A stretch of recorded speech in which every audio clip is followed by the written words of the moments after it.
परिचय। पिताजी, एलपीजी का पूरा नाम क्या होता है?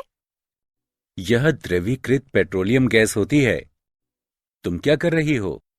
मैं हाइड्रोकार्बनों के बारे में पढ़ रही हूँ। हमारी टीचर ने हमसे हाइड्रोकार्बनों के बारे में पढ़ने के लिए कहा है। ओह, ये तो अच्छी बात है। क्या तुम्हें कोई मदद चाहिए? हाँ, मैं पढ़ रही हूँ, लेकिन इसे समझ नहीं पा रही।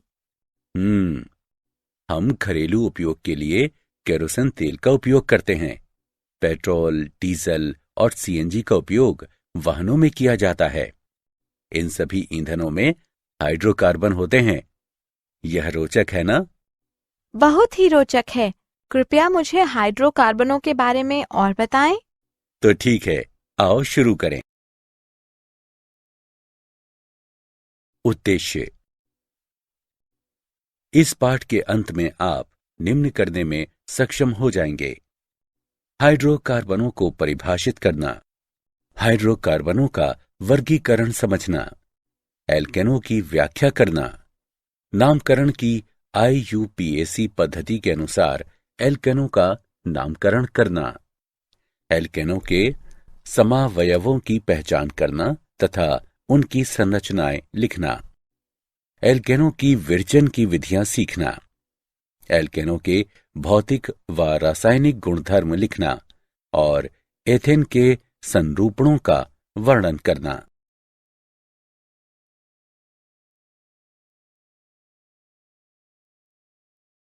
परिभाषा।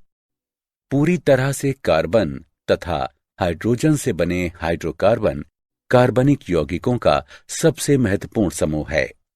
ये सरलतम संगठन वाले कार्बनिक यौगिक होते हैं और जनक पदार्थ माने जा सकते हैं, जिनसे अन्य सभी कार्बनिक यौगिक उत्पन्न किए जाते हैं।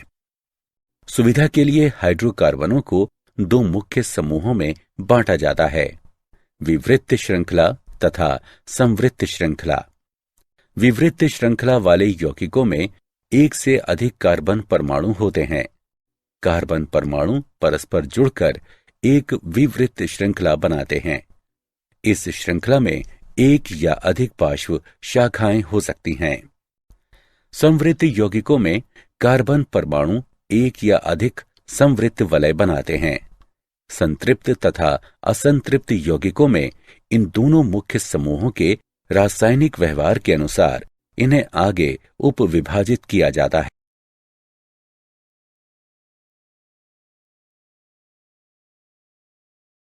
वर्गीकरण। उपस्थित कार्बन कार्बन आबंधों की प्रकृति के आधार पर हाइड्रोकार्बनों को तीन मुख्य श्रेणियों में वर्गीकृत किया जा सकता है: संतृप्त, असंतृप्त तथा एरोमेटिक हाइड्रोकार्बन। संतृप्त का अर्थ है कि प्रत्येक कार्बन एकल सहसंयोजी आबंधों द्वारा चार अन्य परमाणुओं से बंधा होता है। कार्बन द्वारा आबंधित किए जाने से पूर्व हाइड्रोजन परमाणु प्रायः सभी उपलब्ध आबंध स्थितियां ग्रहण कर लेते हैं। असंतृप्त हाइड्रोकार्बनों में द्विआबंध या त्रिआबंध होते हैं। चूंकि हाइड्रोजन परमाणुओं के संदर्भ में यौगिक असंतृप्त होता है, इसलिए अतिरिक्त इलेक्ट्रॉन दो कार्बन परमाणुओं के बीच बंटकर दोहरे या तीहरे आबंध बनाते हैं। एरोमेटिक हाइड्रोकार्बन एक विशेष प्रकार के संवृत्त यौगिक होते हैं। हम कार्बन की चतुर संयोजकता तथा हाइड्रोजन की एकल संयोजकता को ध्यान में रखते हुए दोनों प्रकार यानी विवृत श्रृंखला तथा संवृत्त श्रृंखला के ऐसे अणुओं के मॉडलों की बड़ी संख्या निर्मित कर सकते हैं।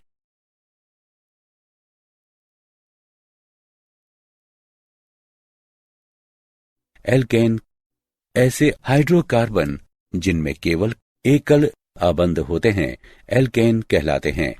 ये संतृप्त हाइड्रोकार्बन कहलाते हैं क्योंकि इनमें प्रत्येक संभव स्थान पर हाइड्रोजन होता है। इससे इन्हें एक सामान्य सूत्र CnH2n+2 प्राप्त होता है। प्रथम चार एल्केन मीथेन, एथेन, प्रोपेन और ब्यूटेन हैं, जो लेविस प्रतीकों के साथ दिखाए गए हैं।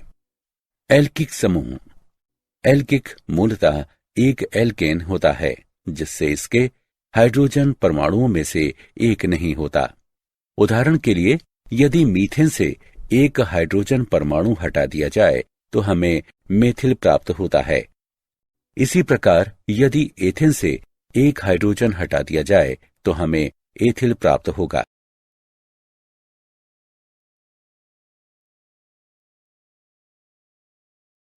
एल्केनों के नामकरण की IUPAC पद्धति। 1. IUPAC यानी international union of pure and employed chemistry में अनेक देशों की राष्ट्रीय रसायन समितियों के रसायन वैज्ञानिक शामिल हैं। IUPAC की एक समिति the commission on nomenclature of organic chemistry ने कार्बनिक यौगिकों का नामकरण करने की एक पद्धति स्थापित की है। किसी यौगिक के नाम का अंतिम प्रतीक उस परिवार को इंगित करता है जिससे यह संबंधित होता है। सभी एल्केनों के अंत में ANE होता है। एल्केनों के नामकरण के IUPAC नियम। सभी एल्केनों तथा साइक्लो एल्केनों के नाम के अंत में ANE होता है। जनक श्रृंखला संरचना में कार्बनों की सबसे लंबी सतत श्रृंखला होती है। उदाहरण के लिए, शाखित श्रृंखला एल्केन को निम्न जनक से बना माना जाता है: CH3, CH2, CH2, CH2, CH2, CH3। बाएं से तीसरे C को CH3 के साथ H से प्रतिस्थापित करते हुए जनक श्रृंखला में श्रृंखला के किसी भी सिरे से संख्यांकित कार्बन परमाणु दो संभव संख्याओं में निम्नतर की प्रथम शाखा की अवस्थिति बताते हैं। दिए गए उदाहरण के लिए बाएं से दाएं सही दिशा है।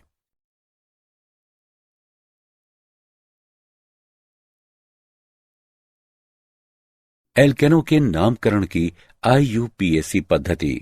2. जनक श्रृंखला से जुड़ी प्रत्येक शाखा का नामकरण एल्किल समूहों के अनुसार करें। इस उदाहरण में यह शाखा मेथिल होगी। एल्किल समूह के नाम को जनक के नाम में उपसर्ग की तरह जोड़ें। परिणामी नाम के आगे एल्किल समूह की अवस्थिति संख्या लिखें। इस उदाहरण में ये 3 मेथिल हेक्सेन होगा। जब जनक से 2 या अधिक समूह जुड़े हों तो प्रत्येक का नामकरण करें और प्रत्येक को एक संख्या से निर्धारित करें। एल्किल प्रतिस्थापियों के नाम वर्णमाला क्रम में व्यवस्थित होते हैं। संख्याओं को शब्दों से पृथक करने के लिए सदैव हाइफनों का प्रयोग करें। निम्न देखें: 4 एथिल, 2 मेथिल हेप्टेन। जब 2 या अधिक प्रतिस्थापी सदृश्य हों तो डाई 2, ट्राई यानी 3, टेट्रा यानी 4 जैसे उपसर्गों का प्रयोग करें तथा प्रत्येक समूह की अवस्थिति संख्या निर्दिष्ट करें। सदैव किसी संख्या को किसी अन्य संख्या से अल्प विराम द्वारा पृथक करें। निम्न देखें: 2, 4 डाइमेथिल हेक्सेन।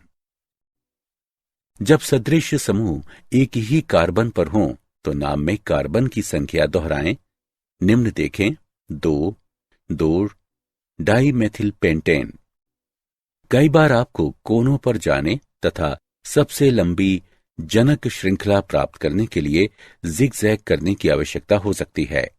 निम्न देखें: 3, 4 डाइमेथिल हेप्टेन।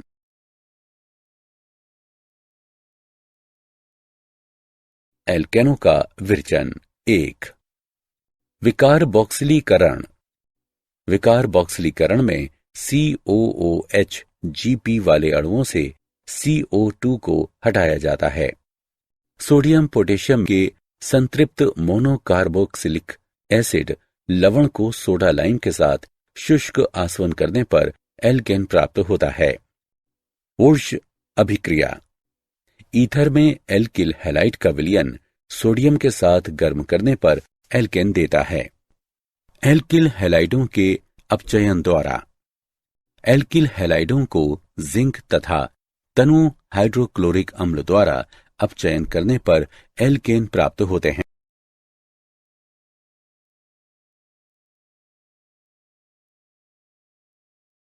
एल्केनों का विरचन 2। एल्केनों के हाइड्रोजनीकरण द्वारा सेबेटिए व सेंडेरेंस की विधि। उत्प्रेरक हाइड्रोजनीकरण पर एल्किन तथा एल्काइन एल्केन प्रदान करते हैं।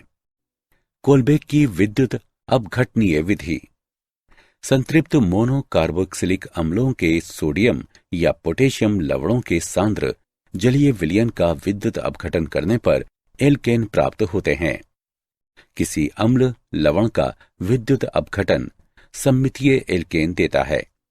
हालांकि कार्बोक्सिलिक अम्ल लवणों के मिश्रण में सभी संभाव्य एल्केन बनाते हैं।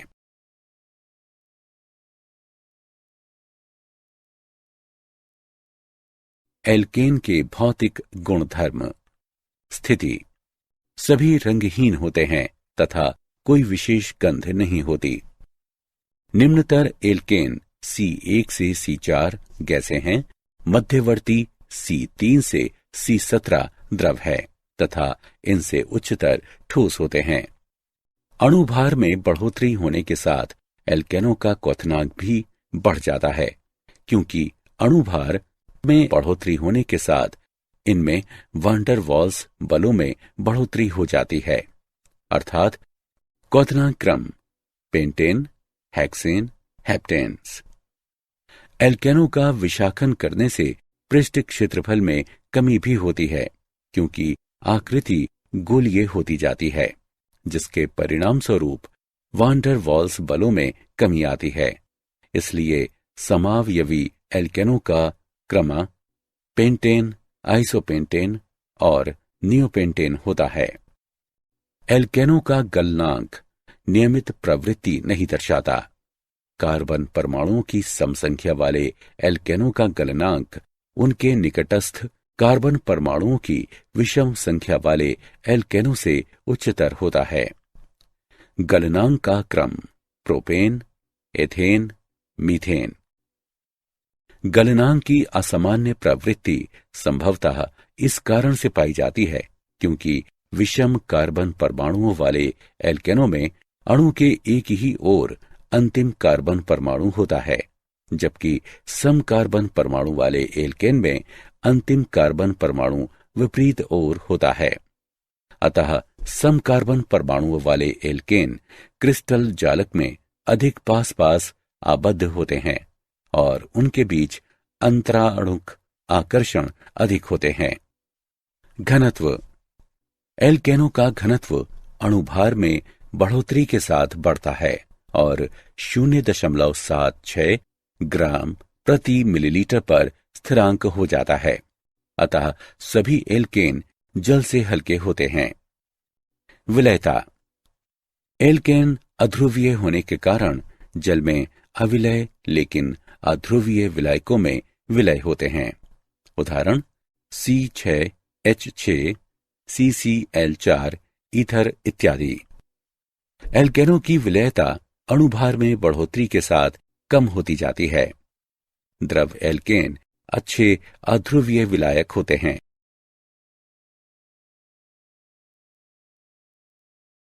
एल्केनों के रासायनिक गुणधर्म। 1. एल्केन उच्च स्थायी प्रकृति के साथ सामान्यतः निष्क्रिय पदार्थ होते हैं। इनकी निष्क्रियता को निम्नानुसार वर्णित किया जा सकता है।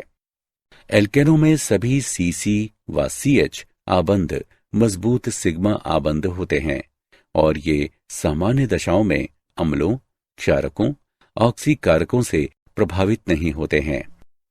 एल्केनों में CC पूर्णतः अध्रुवीय व CH दुर्बल ध्रुवीय आबंध C 2.6 व H 2.1 में अल्प वैद्युत ऋणात्मकता अंतर होने के कारण व्यवहारिक रूप से अध्रुवीय होते हैं। अतः ध्रुवीय प्रजातियां जैसे कि इलेक्ट्रोफाइल्स या न्यूक्लियोफाइल्स सामान्य दशाओं में इन आबंधों पर आक्रमण करने में अक्षम रहती हैं। कम अभिक्रियाशील प्रकृति के बावजूद एल्केनों में कुछ विशिष्ट अभिक्रियाएं परिलक्षित होती हैं। ऑक्सीकरण। एल्केनों का ऑक्सीकरण विभिन्न दशाओं में विभिन्न उत्पाद प्रदान करता है। वायु या डाइऑक्सीजन की उपस्थिति में गर्म किए जाने पर एल्केन पूर्णतः ऑक्सीकृत होकर कार्बन डाइऑक्साइड तथा जल प्रदान करता है और बड़ी मात्रा में ऊष्मा निकलती है। मैग्नीज एसीटेट की उपस्थिति में उच्चतर एल्केनों का ऑक्सीकरण करने पर फैटी एसिड मिलते हैं। सीमित वायु आपूर्ति के साथ एल्केनों का अपूर्ण ऑक्सीकरण कार्बन कज्जल यानी ब्लैक तथा कार्बन मोनोऑक्साइड प्रदान करता है।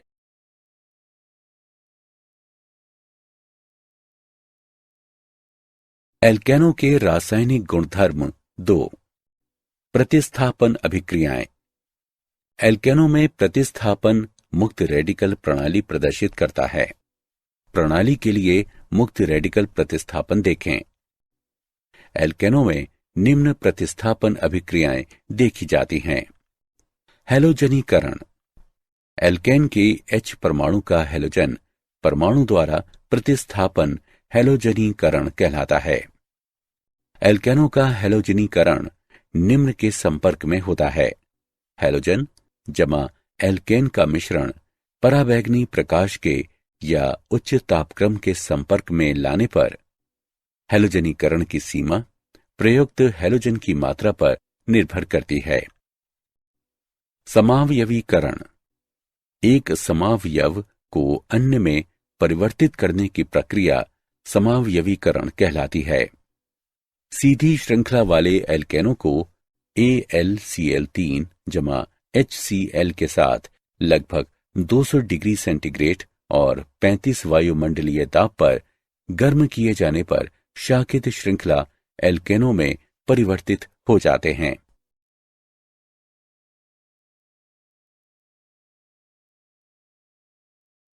एल्केनों के रासायनिक गुणधर्म 3। एरोमेटिकरण। एलिफेटिक यौगिकों के एरोमेटिक यौगिकों में परिवर्तन की प्रक्रिया एरोमेटिकरण कहलाती है। 6 से 10 कार्बन परमाणु वाले एल्केन उत्प्रेरक की उपस्थिति में उच्च दाब एवं तापक्रम पर बेंजीन या उसके सजातीय व्युत्पन्न में बदल जाते हैं। विहाइड्रोजनीकरण। उत्प्रेरक की उपस्थिति में गर्म किए जाने पर एल्केन विहाइड्रोजनीकृत होकर संगत एल्केन उत्पन्न करते हैं। ताप अपघटन। वायु की अनुपस्थिति में गर्म किए जाने पर किसी यौगिक का विघटन ताप अपघटन कहलाता है। ताप अपघटन की परिघटना भंजन भी कहलाती है। वायु की अनुपस्थिति में लाल तप्त धातु की नली से एल्केन वाष्प को गुजारने पर यह सरल हाइड्रोकार्बनों में विघटित हो जाती है। भंजन के दौरान बनने वाले उत्पाद निम्न पर निर्भर होते हैं। एल्केन की प्रकृति, तापक्रम एवं दाब, उत्प्रेरक की उपस्थिति या अनुपस्थिति। भंजन का उदाहरण यहां दिया गया है।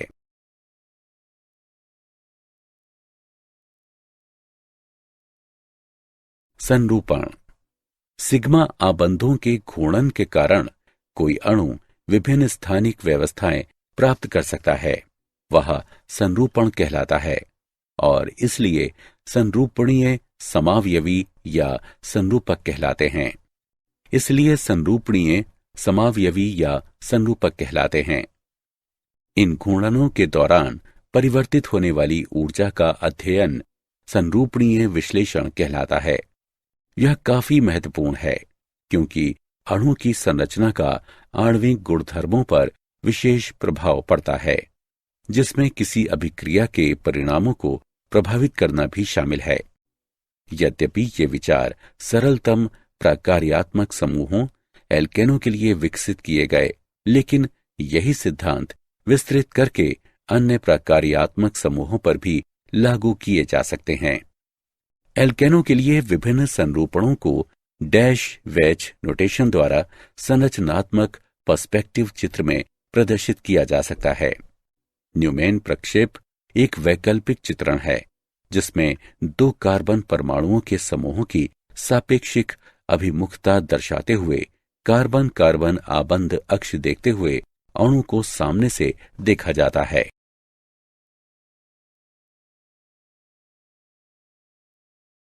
एथेन का संरूपणीय विश्लेषण।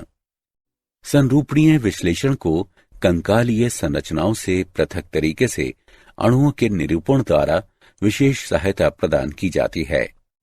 अणु का इस प्रकार चित्रण, जिसमें परमाणुओं और आबंधों को उनके घूर्णन वाले अक्ष पर देखा जाता है, न्यूमैन प्रक्षेप कहलाता है। न्यूमैन प्रक्षेप में अणु को एक अक्ष पर देखा जाता है, जिसमें परस्पर आबंधित दो परमाणु व उनके बीच का आबंध होता है, जिस पर अणु घूर्णन कर सकता है। न्यूमैन प्रक्षेप में आबंध निर्मित करने वाले प्रत्येक परमाणु के प्रतिस्थापी, चाहे वे हाइड्रोजन या प्रकार्यात्मक समूह हों, कार्बन कार्बन आबंध के सामने व पीछे दोनों ओर से देखे जा सकते हैं।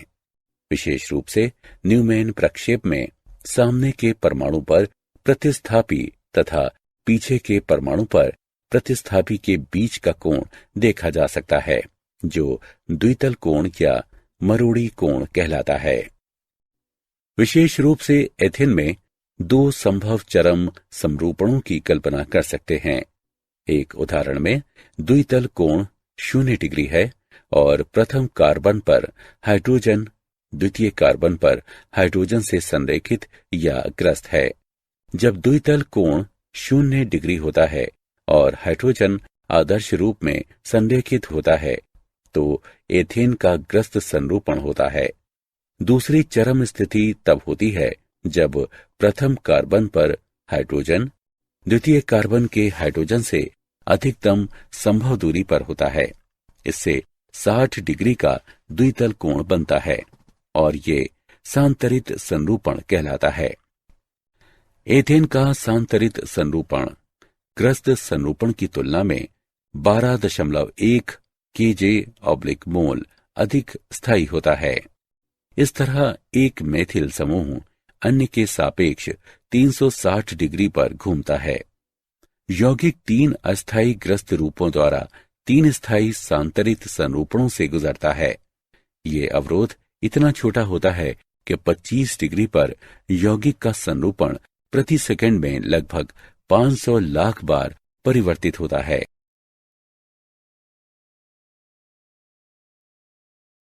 सॉहॉर्स प्रक्षेप। सॉहॉर्स प्रक्षेप न्यूमैन प्रक्षेपों के लगभग समान होते हैं, लेकिन इनका उपयोग इसलिए अधिक किया जाता है क्योंकि कार्बन कार्बन आबंध जहां न्यूमैन प्रक्षेप में संकुचित होता है, वहीं सॉहॉर्स प्रक्षेप में ये पूरे विस्तार में दर्शाया जाता है। समुचित निर्मित किए जाने पर सॉहॉर्स प्रक्षेप दो अणुओं के बीच प्रतिबिंबीय या द्वित्रिविम यानी डायस्टीरियोमेरिक संबंध निर्धारित करने में अधिक उपयोगी हैं, क्योंकि दर्पण प्रतिबिंबीय या अतिव्यापी संबंध अधिक स्पष्ट होते हैं। न्यूमैन प्रक्षेपों की तरह सॉहॉर्स प्रक्षेप में अणु का दृश्य एक विशेष कार्बन कार्बन आबंध से देखा जाता है और आगे एवं पीछे के कार्बनों को जोड़ने वाले समूह 120 डिग्री कोणों पर तीलियों का उपयोग करके चित्रित किए जाते हैं। सॉहॉर्स प्रक्षेप इस प्रकार भी बनाए जा सकते हैं कि अग्र कार्बन पर समूह पश्च कार्बन पर समूहों के साथ सांतरित 60 डिग्री दूर या ग्रस्त सीधे अतिव्याप्त हों। एथेन के 2 सॉहॉर्स प्रक्षेप नीचे दिए गए हैं। बाईं ओर की संरचना सांतरित जबकि दाईं ओर की संरचना को ग्रस्त दिखाया गया है। ये सरलतम सॉहॉर्स प्रक्षेप है क्योंकि इनमें केवल 2 कार्बन हैं और सामने व पीछे के सभी कार्बन समूह समधर्मी हैं। क्या आप जानते हैं पेट्रोलियम भूविज्ञान तथा रसायन विज्ञान में भंजन वह प्रक्रिया होती है जिसके द्वारा जटिल कार्बनिक अणुओं जैसे कि भारी हाइड्रोकार्बनों के कार्बन कार्बन आबंधों को तोड़ते हुए उन्हें सरल अणुओं जैसे कि हल्के हाइड्रोकार्बनों में विखंडित किया जाता है। भंजन की दर तथा प्राप्त होने वाले अंतिम उत्पाद, तापक्रम तथा उत्प्रेरकों की उपस्थिति द्वारा काफी प्रभावित होते हैं। बड़े एल्केन को छोटे, अधिक उपयोगी एल्केनों तथा एल्केनों में तोड़ने की प्रक्रिया भंजन है। सरल रूप में हाइड्रोकार्बनों का भंजन लंबी श्रृंखलाओं वाले हाइड्रोकार्बनों को छोटी श्रृंखलाओं वाले हाइड्रोकार्बनों में तोड़ने की प्रक्रिया होती है।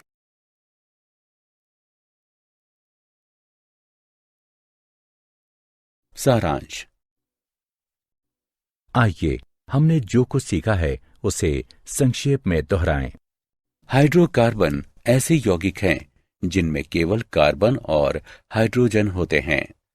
हाइड्रोकार्बनों को मुख्यतः कोयले एवं पेट्रोलियम से प्राप्त किया जाता है, जो ऊर्जा के मुख्य स्रोत हैं। हाइड्रोकार्बनों को उनकी संरचना के अनुसार विवृत श्रृंखला वाले संतृप्त तथा असंतृप्त, संवृत्त और एरोमेटिक के रूप में वर्गीकृत किया जाता है। मुक्त रेडिकल प्रतिस्थापन, दहन, ऑक्सीकरण तथा एरोमेटीकरण एल्केनों की महत्वपूर्ण अभिक्रियाएं हैं। सीसी सिग्मा आबंधों पर मुक्त घूर्णन के कारण एल्केन संरूपणीय समावयवता प्रदर्शित करते हैं। एथेन के सांतरित तथा ग्रस्त संरूपणों में से संतरित संरूपण अधिक स्थायी होते हैं, क्योंकि उनमें हाइड्रोजन के परमाणु अधिकतम संभव दूरियों पर रहते हैं।